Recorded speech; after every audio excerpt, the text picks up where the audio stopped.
AI is becoming disgustingly good, and with that the YouTube algorithm is changing quite a lot, especially in 2025. So I thought, why don't I just break down every little hack that you can implement to get more views if you're looking to start a YouTube automation channel. So I mean, yeah, let's not waste any time. So number one, using an old channel and making sure to actually warm it up. So if you've been trying to get into YouTube, you most likely either failed and got like 0 views on all of your uploads, or you've seen all of these people online that blow up in their first or second upload, and this isn't entirely random. So to break it down, with all new channels, YouTube is consistently searching for these bots and people that are just trying to spam the platform. That is why if you create a new Gmail, for example, and then create a new YouTube channel on top of that Gmail immediately the same day, and then potentially even upload a video on that same day, YouTube is very likely to consider you as a bot just trying to kind of be malicious and spam the platform. And when they think that you're spamming the platform, this is basically how it's gonna look.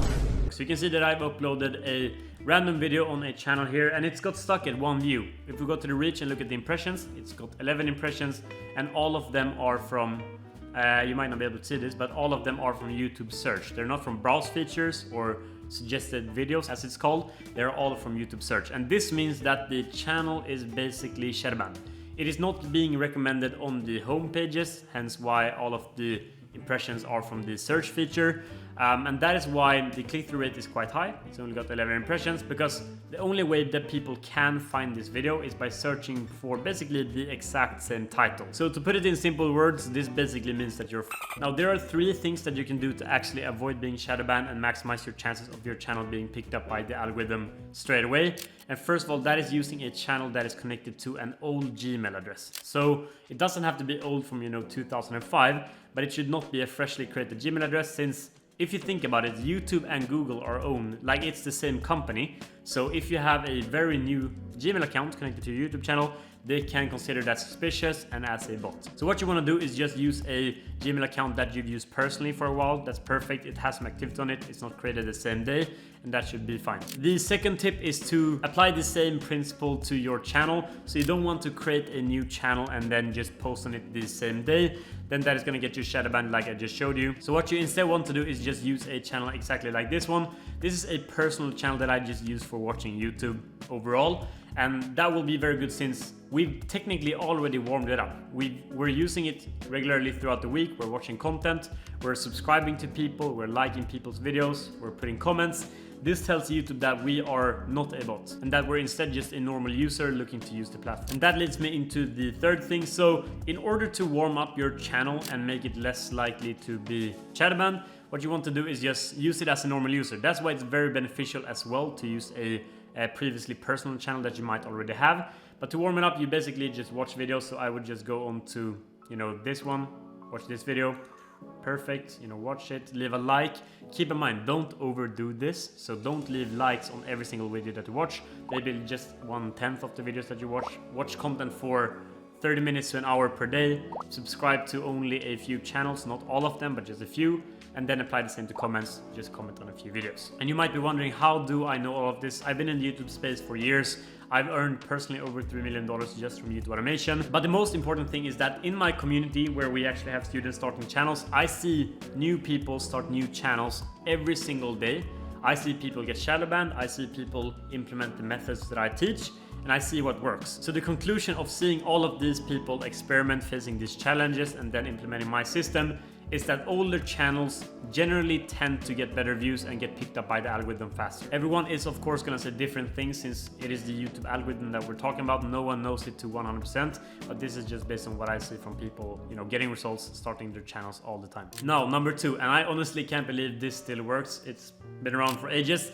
But when you do upload your video to YouTube, you'll have a file, right? You'll have the video file, you'll have the thumbnail. What you want to be doing with all of these files, instead of having the file name like this, like any normal person would do, in order to make it index better and actually get caught up by the YouTube platform better, you want to be adding just these underscores between the words.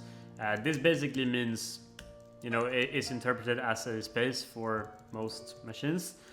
So you just add a underscore between every single word like this. Perfect.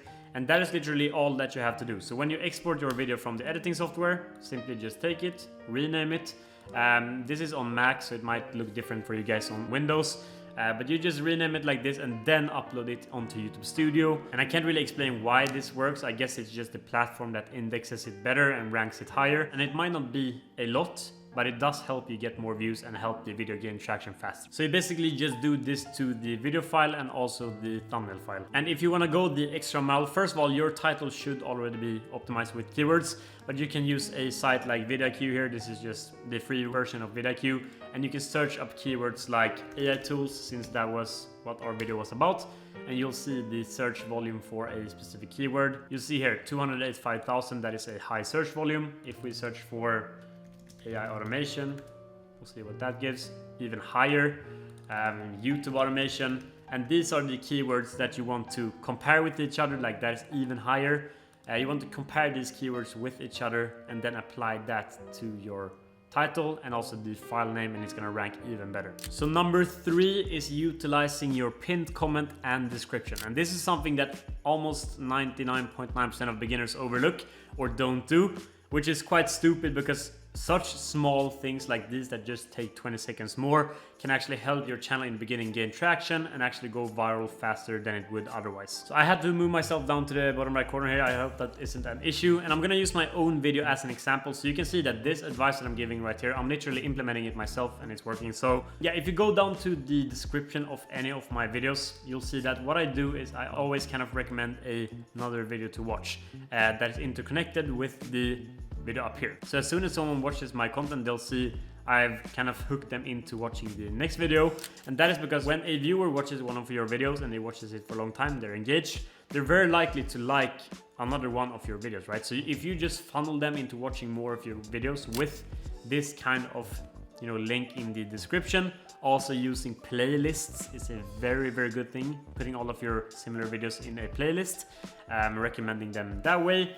Using the end screens cards, because if you add a card to your video, it might not make a bunch of sense if you haven't posted a video before, but if you add cards in your YouTube Studio whilst posting the video, it will pop up like this, and all of these things will contribute to the viewer watching more of your content, keeping them on the platform for longer. YouTube ends up prioritizing your channel, and boom, you're getting more views. So it's a small hack, but it makes a big difference if you're just starting out. And as for the pinned comment, here's another example of one of my videos. This is the full 2.5-hour course.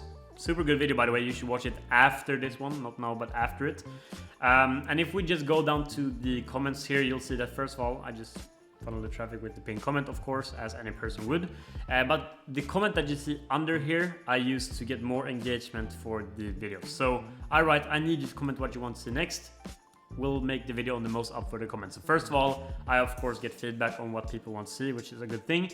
But second of all, I get a lot of engagement from people commenting, but also people liking other people's comment, making YouTube see that a lot of people are engaging with my video. So this in turn helps it get more views. It's not going to make a biggest difference, it's not going to make you go viral, but why wouldn't you optimize everything that you can? Now moving on, number 4, posting longer videos. So you might have noticed all of these channels posting like 2 or 3 hour long videos, which is crazy if you think about it, like how can one create 2 or 3 hour long videos? That is completely insane, it must be so expensive. But the reality is that with the AI tools that people now use and with the sophisticated systems that people are able to set up, you can now create these videos quite cheaply and almost fully automated, or at least if you outsource and scale, it's going to be quite easy. And if you could create longer videos very easily, why wouldn't you? So the logic behind this is basically that longer videos like these ones naturally keep the viewer on the platform for longer, and at the end of the day, YouTube is a very big corporation, a big business. They just want to make money,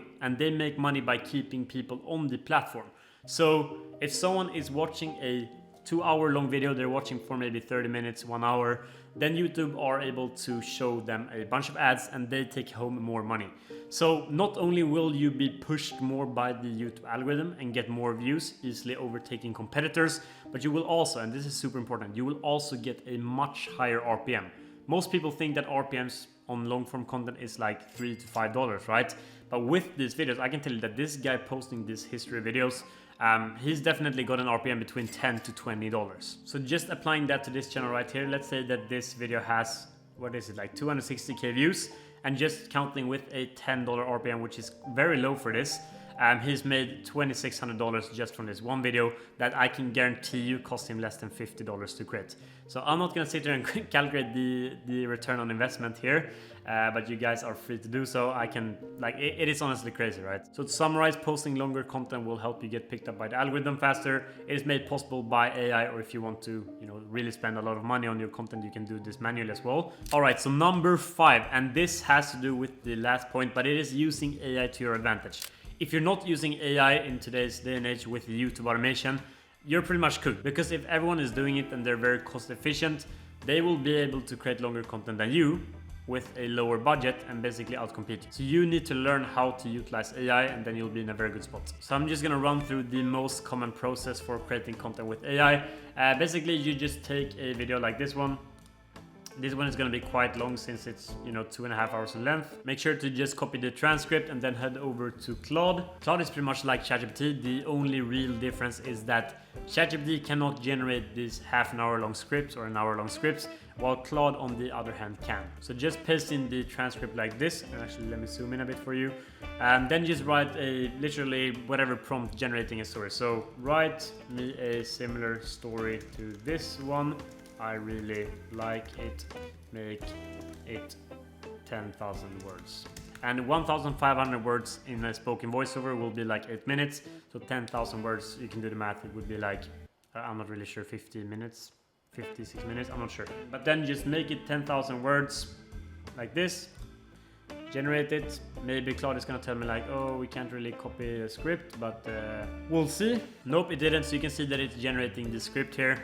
I'm gonna show the entire generation because it might take a while, since we're doing 10,000 words. It's quite a lot. Like, I don't know how much that would cost to outsource or freelancer or to write yourself, you can imagine. But we had the script ready. So you would just take the script that you have here, and for example, I'll just take the first sentence.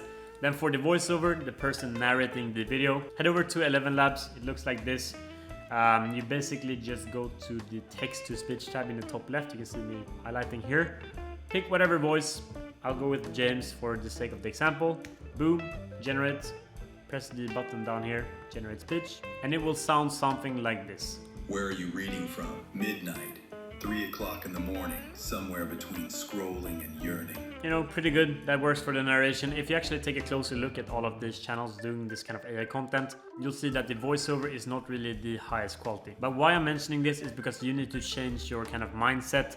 There will always be an AI tool that is doing what you are doing manually, but in a more cost efficient way and actually a faster way. So always try to strive to find these kind of workflows. Obviously, if you're in some kind of program like mine where we help students do this, you will be given the processes, but you should always kind of look at what you can do more efficient using AI, especially when it comes to creating content. Now, the 6th and last tip is consistency and volume. So in order to win on YouTube, you need data. And all of this data will be coming from you posting a lot of uploads. Because when you can see what isn't working and what actually is working, it's gonna be very easy for you to tie the two ends together and actually find a format that is proven and that just continues to work. Like, I can show every single student that I've ever worked with, and you'll see that if you actually take a closer look at all of their graphs and the money that they're making, you know, the videos that they're posting, you'll see that all of them have picture perfect consistency. So the results that they're getting, you know, 19K in just 45 days of starting, that is not because he was lucky in any way. You can see here, like, he's posted over 40 videos in 45 days. That is almost one video per day, if not more. And for someone that has actually been this consistent and has put in this amount of work,